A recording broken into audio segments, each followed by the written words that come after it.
Everyone. आज ये class 6 का अध्याय 8 यानी चैप्टर नंबर 8 का आपको वीडियो जा रहा है। तो 7 तक तो आपके चैप्टर कंप्लीट हो गए हैं, आपके क्वेश्चन आंसर भी हो गए हैं। अब आपको चैप्टर नंबर 8 पढ़ना है। संज्ञा आपने पढ़ लिया। चैप्टर 7 आपका संज्ञा था। संज्ञा आप जानते हैं क्या होता है? किसी भी व्यक्ति, वस्तु, स्थान या भाव के नाम को संज्ञा कहते हैं। नाउन आप इंग्लिश में पढ़ते हैं तो आपको अच्छे से पता होगा, क्योंकि इंग्लिश तो आप लोग बहुत ज़्यादा पढ़ते हैं। तो हिंदी में भी वही चीज़ें होती हैं। अब चैप्टर पढ़ाते समय हमने पीछे के चैप्टर जितने 7 चैप्टर में कंप्लीट हुए आपके, तो मैंने बार बार विकारी शब्दों का प्रयोग किया है। विकारी शब्दों का प्रयोग बहुत बार किया है मैंने। तो आप सोचते होंगे विकारी शब्द क्या है। मैं बीच बीच में आपको विकार का मतलब भी बताती रही हूँ। तो विकारी शब्द का तात्पर्य यही होता है कि जिन शब्दों में समयानुसार परिवर्तन हो जाता है वही विकारी शब्द कहलाते हैं। संज्ञा शब्द विकारी कैसे हुए? जैसे बच्चा का बच्ची हो जाता है समयानुसार, बच्चे हो जाता है, बच्चों हो जाता है, तो इन्हें ही विकारी शब्द कहते हैं। अविकारी वो होते हैं जिनमें कभी परिवर्तन नहीं होता है, जैसे अभी, कभी, धीरे धीरे, तेज, थोड़ा, बहुत, ये सब परिवर्तित होने वाले शब्द नहीं हैं। हर वचन में, हर लिंग में, हर कारक के साथ ये अपने मूल रूप में ही स्थित रहते हैं। इन वजह से इन्हें अविकारी कहा जाता है, जबकि ये शब्द विकारी होते हैं। तो संज्ञा के विकारी तत्व कौन कौन से हैं, यानी संज्ञा में विकार किन किन वजहों से उत्पन्न होता है, कौन कौन से तत्व हैं जो संज्ञा में विकार उत्पन्न करते हैं, वो हम आज पढ़ेंगे। तो संज्ञा के 3 विकारी तत्व होते हैं: लिंग, वचन और कारक। तो लिंग शब्द का अर्थ है चिन्ह या पहचान का साधन। किसके चिन्ह का? ये व्यक्ति, वस्तु या शब्द स्त्रीलिंग का है या पुरुष लिंग का है, इसको पहचानने का जो साधन है वही लिंग कहलाता है। तो डिफिनीशन देखिए, शब्द के जिस रूप से यह पता चले कि वह पुरुष जाति का है अथवा स्त्री जाति का है, उसे व्याकरण में लिंग कहते हैं, जिसे आप इंग्लिश में जेंडर कहते हैं। हिंदी भाषा के प्रत्येक संज्ञा शब्दों को जाति की दृष्टि से 2 भागों में बांटा गया है। जाति की दृष्टि से अर्थात लिंग के हिसाब से। जाति यानी यहाँ पे जाति का मतलब है लिंग से। तो लिंग के हिसाब से हिंदी में, हिंदी क्यों कहा गया? क्योंकि संस्कृत में आप 3 लिंग पढ़ते हैं, पुल्लिंग, स्त्रीलिंग और नपुंसकलिंग। तो यहाँ पे हिंदी में 2 ही लिंगों का प्रयोग होता है, पुल्लिंग और स्त्रीलिंग, मैस्कुलिन जेंडर और फेमिनिन जेंडर। तो पुल्लिंग क्या है? पुरुष जाति का बोध कराने वाले शब्द, उन शब्दों से जिनसे हमें ये पता चलता है कि यह शब्द पुरुष जाति का है या यह प्राणी पुरुष जाति का है, वो पुल्लिंग कहलाते हैं। जैसे लड़का, कमरा, हाथी, ट्रक, अध्यापक, डॉक्टर, दरवाजा, शेर, केला, सूर्य आदि। ये क्या होते हैं? ये पुल्लिंग शब्द होते हैं, क्योंकि ये पुरुष जाति का बोध कराते हैं। उसी तरह है स्त्रीलिंग। स्त्रीलिंग वो शब्द जिनके द्वारा हमें, वो संज्ञा शब्द, यहाँ संज्ञा की बात हो रही है, वो संज्ञा शब्द जिनके द्वारा हमें किसी चीज़ के स्त्री होने का, स्त्री जाति का होने का ज्ञान होता है, वे स्त्रीलिंग कहलाते हैं। स्त्री जाति संज्ञा शब्द स्त्रीलिंग कहलाते हैं। जैसे लड़की, हथनी, चाची, मामी, नदी, चूहिया, अध्यापिका, इस तरह के शब्द स्त्रीलिंग कहलाते हैं। अब है लिंग व्यवस्था और लिंग निर्णय। लिंग की पहचान का निर्णय प्रायः 2 प्रकार से किया जाता है।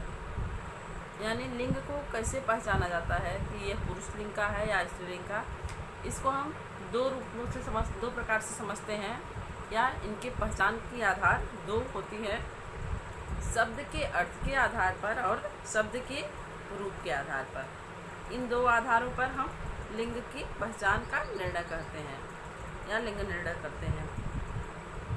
इनमें प्राणीवाचक शब्दों का निर्णय अर्थ के अनुसार किया जाता है, अर्थात जो प्राणीवाचक शब्द हैं, तो जब हम शब्द सुनते हैं तो उनका अर्थ जानते हैं कि यह क्या चीज़ है। उसके आधार पर हम निर्णय करते हैं कि स्त्रीलिंग की बात हो रही है कि पुल्लिंग की बात हो रही है। जबकि जो निर्जीव वस्तुएं हैं यानी या प्राणीवाचक वस्तुएं जो हैं यानी वस्तु और पदार्थों का लिंग निर्धारण शब्द रूप के आधार पर होता है।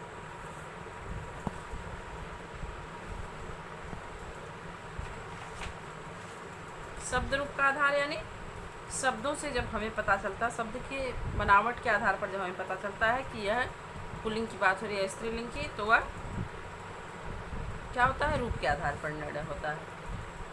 अब हम देखते हैं, पहले आपका कॉलम है नित्य पुल्लिंग शब्द। कुछ ऐसे पुल्लिंग शब्द होते हैं जो नित्य पुल्लिंग होते हैं, अर्थात वो स्त्री जात के लिए बात की जा रही है या पुरुष जात के लिए बात की जा रही है, लेकिन जो वो शब्द होते हैं वो नित्य पुल्लिंग ही होते हैं। जैसे डॉक्टर है, प्रधानमंत्री है, ये सब शब्द नित्य पुल्लिंग ही होते हैं। तो यहाँ पे देखिए कुछ एग्जाम्पल दिए हुए हैं, तोता, कौवा, खटमल, पक्षी, उल्लू, कीड़ा, भेड़िया, गैंडा, पशु, मच्छर आदि, ये सब नित्य पुल्लिंग शब्द हैं। जैसे मच्छर जब हम बोलते हैं तो ऐसा तो नहीं है मच्छर में स्त्री जाति नहीं होती है, पुरुष जाति नहीं होती है, लेकिन जब हम बोलते हैं तो पुरुष जाति का ही बोध होता है, तो ये नित्य पुल्लिंग शब्द हैं। अगर हमें इनकी पहचान के लिए बोलना होता है तो हम मादा मच्छर और नर मच्छर बोलते हैं। जहाँ कहीं भी इनके बारे में लिखा जाता है ऐसा कुछ, तो हम इस प्रकार से बोलते हैं। इसी प्रकार मंत्री, राजदूत, मैनेजर, अध्यापक, राष्ट्रपति, प्रधानमंत्री आदि शब्दों को पुल्लिंग रूप में ही प्रयुक्त किया जाता है।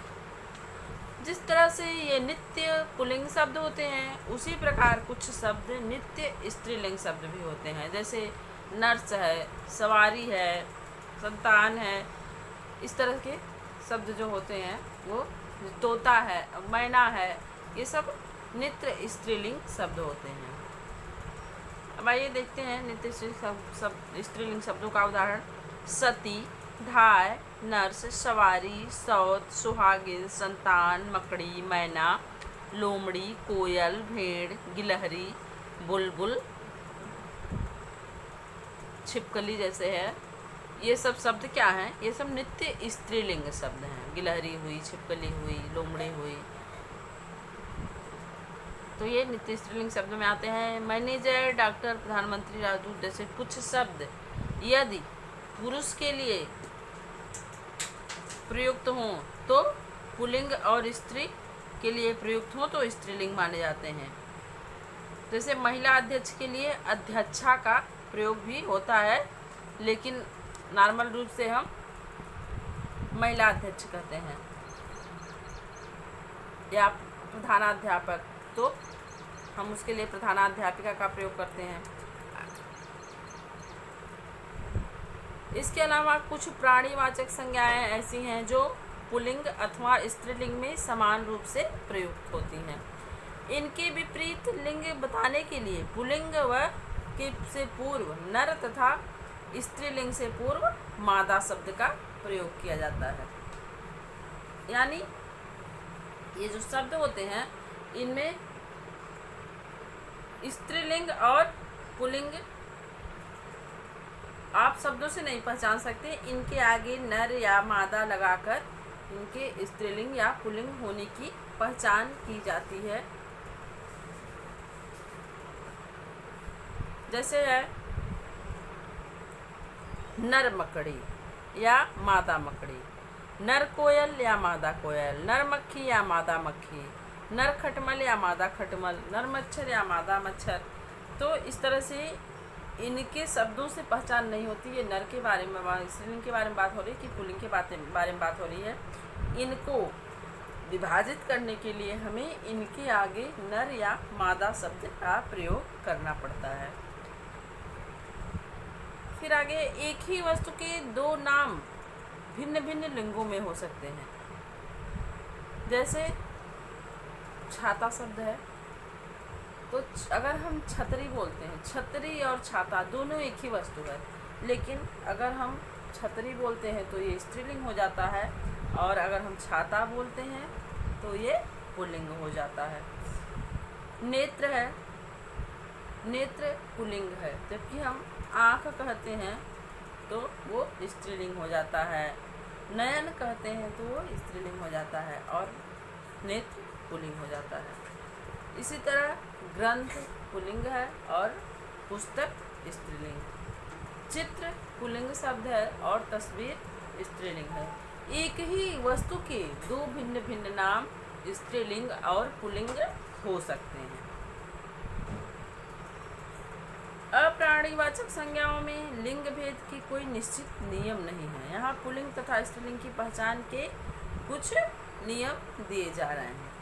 इनके लिंग भेद की कोई ऐसी पहचान नहीं होती है। जैसे प्राणीवाचक में तो समझ में आता है कि ये स्त्री जाति का मनुष्य है, ये पुरुष जाति का है, लेकिन अप्राणीवाचक शब्द में कैसे समझा जाए कि ये स्त्री जाति का है या पुल्लिंग, तो इनका कोई तथ्य तो नहीं है, लेकिन कुछ नियमों के अनुसार इन्हें स्त्रीलिंग या पुल्लिंग माना जाता है। जैसे देश, पहाड़ों व समुद्रों के नाम पुल्लिंग होते हैं। जैसे देशों के नाम मान लीजिए पाकिस्तान, भारत, अमेरिका, रूस, चीन, जापान, ये सब क्या है, ये पुल्लिंग शब्द हैं। उसी तरह पहाड़ों के नाम हैं सतपुड़ा, अरावली, हिमालय, ये सब पुल्लिंग शब्द आते हैं। उसी तरह सागरों के नाम भी हैं, लाल सागर या महासागर, सिंधु महासागर, जो भी सागर हैं ये सर्वथा पुल्लिंग होते हैं। फिर महीनों के नाम हैं, ये भी आपके पुल्लिंग में आते हैं। जैसे मार्च, अप्रैल, चैत, बैसाख, ये सब पुल्लिंग में आते हैं। दिनों के नाम सोमवार, मंगलवार, बुधवार, बृहस्पतिवार, शुक्रवार, शनिवार, ये सारे पुल्लिंग आते हैं में होते हैं। ग्रहों के नाम भी प्रायः पुल्लिंग होते हैं, लेकिन इनमें अपवाद भी होता है। जैसे पृथ्वी, पृथ्वी स्त्रीलिंग में आती है। और बाकी ग्रह सूर्य, शनि जैसे दिनों के नाम है, प्रायः दिनों के आधार पे ही हमारे ग्रहों के नाम है, तो ये क्या होते हैं, पुल्लिंग होते हैं। और पृथ्वी हमारी स्त्रीलिंग में आती है। पेड़ों के नाम, प्रायः पेड़ों के नाम कुछ भी पुल्लिंग होते हैं। शीशम, आम, नींबू, जो भी पेड़ होते हैं अक्सर वो पुल्लिंग होते हैं, कुछ उसमें अपवाद भी होते हैं। उसी तरह अनाजों के नाम हैं गेहूँ, जौ, चना, बाजरा, धान, ये सब क्या है, पुल्लिंग होते हैं। रत्नों के नाम भी प्रायः पुल्लिंग होते हैं। जैसे हीरा, पन्ना, पुखराज, नीलम, मूंगा, मोती, ये सब पुल्लिंग शब्द हैं। द्रव पदार्थों में घी, तेल, पानी, दूध, पेट्रोल आदि ये सब पुल्लिंग शब्द आते हैं। शरीर के जो अंग होते हैं हमारे, कुछ अंग तो स्त्रीलिंग में आते हैं और कुछ पुल्लिंग में आते हैं। जैसे अभी हमने पढ़ा आँख के बारे में, तो नेत्र क्या है, पुल्लिंग में आता है और आँख स्त्रीलिंग में। तो उसी तरह से शरीर के बहुत से अंग हैं जो पुल्लिंग में आते हैं। जैसे हाथ, पैर, सिर, गला, पीठ, इस तरह के शब्द जो हैं वो पुल्लिंग में आते हैं। जबकि नाक,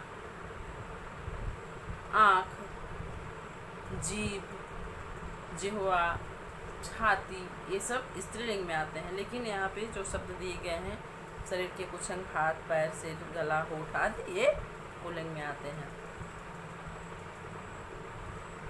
प्राणियों में समुदाय या समूह का ज्ञान कराने वाले कुछ शब्द पुल्लिंग शब्द होते हैं। जो प्राणियों के समूह आकार, जैसे दल, कुंज, ये सब समूह या कक्ष, ये सब समुदायवाची शब्द जो होते हैं, समूहवाची प्राणियों के, वो भी अक्सर पुल्लिंग में आते हैं। अब यहाँ पे स्त्रीलिंग की पहचान के कुछ नियम देख लीजिए। जिन संस्कृत संज्ञाओं के अंत में आ, ई अथवा ऊ हो वो स्त्रीलिंग होते हैं। जैसे दया, कृपा, रीत, सिद्धि, रेणु, धेन आदि।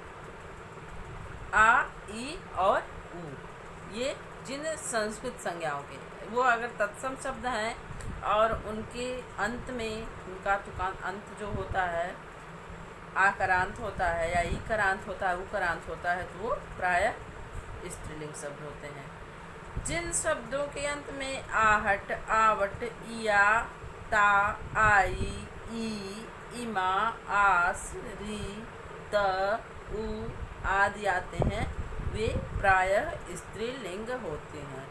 जैसे आहट से गर्माहट, घबराहट, फिर आवट है तो थकावट, मिलावट, या लुटिया, चुटिया, डिबिया, ये सब या से मिलते हैं। फिर ई है,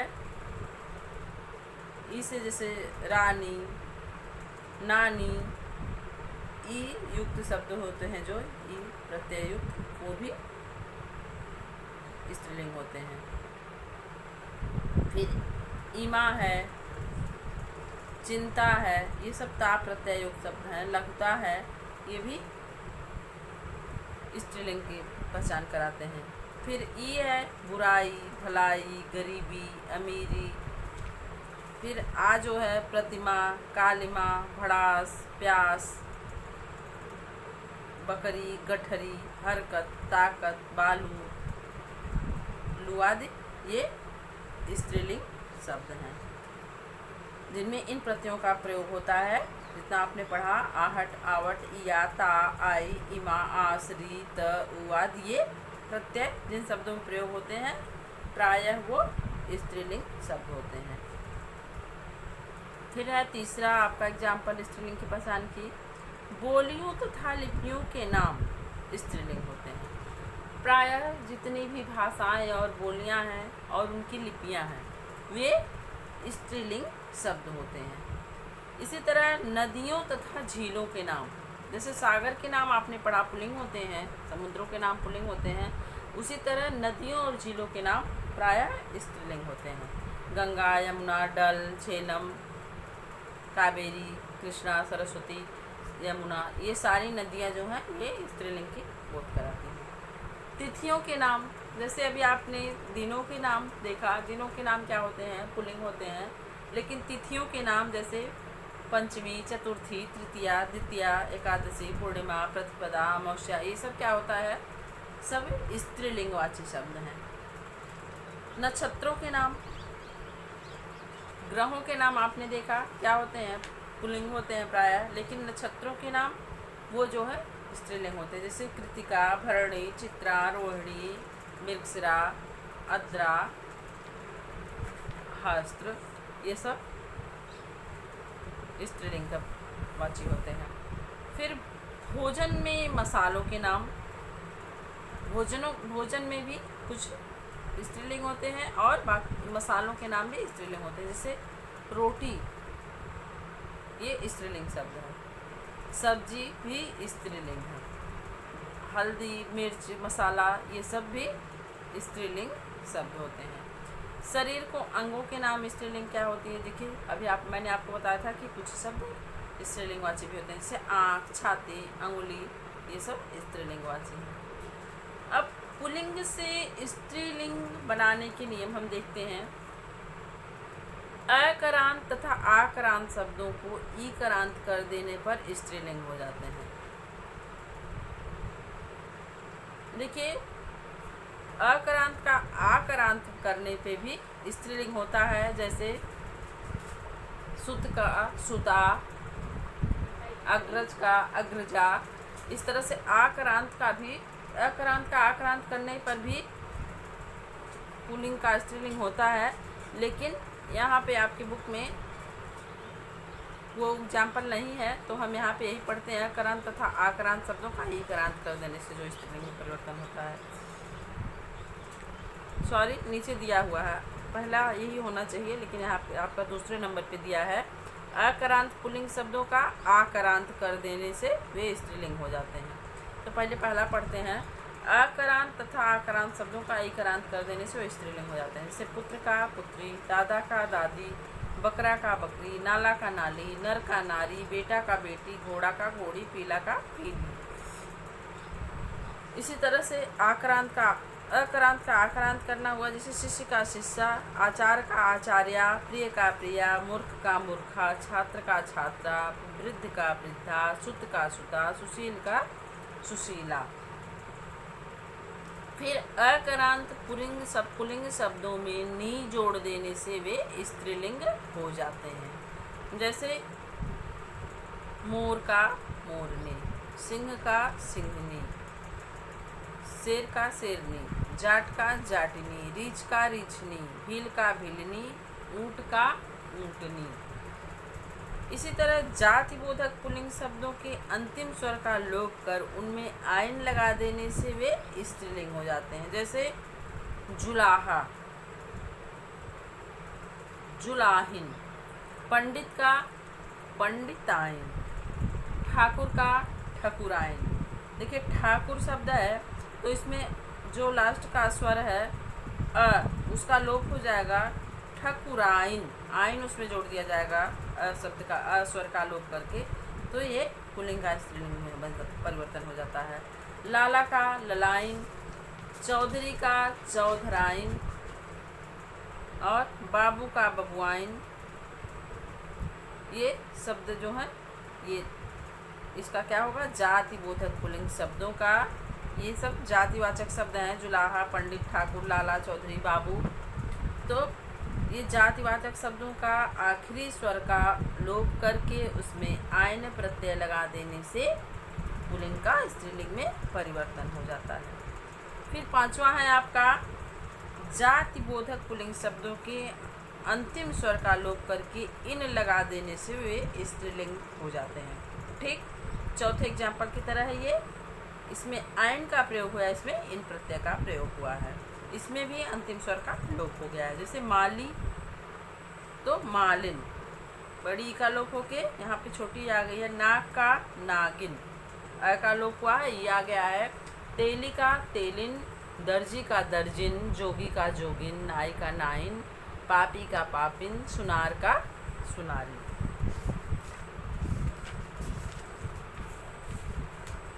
तो ये 11 नियम हैं आपके पुल्लिंग से स्त्रीलिंग बनाने के, जिसमें 5 मैंने आपको एक्सप्लेन कर दिया है, बाकी के 6 नेक्स्ट वीडियो में एक्सप्लेन करेंगे। उसके बाद आपके बचेंगे 2 तत्व, वचन और कारक। हम अभी लिंग के बारे में पढ़ रहे हैं। आपको मैंने बताया कि संज्ञा के विकारी तत्व 3 होते हैं, लिंग, वचन और कारक। तो लिंग के बारे में हम पढ़ रहे हैं। पुल्लिंग हमारा कंप्लीट हो गया है। पुल्लिंग से स्त्रीलिंग करने के नियम हम पढ़ रहे हैं, तो 5 हमारे कंप्लीट हो गए हैं। इसको रिवाइज कर लीजिएगा। बाकी के जो 6 हैं वो कल मैं एक्सप्लेन करूँगी।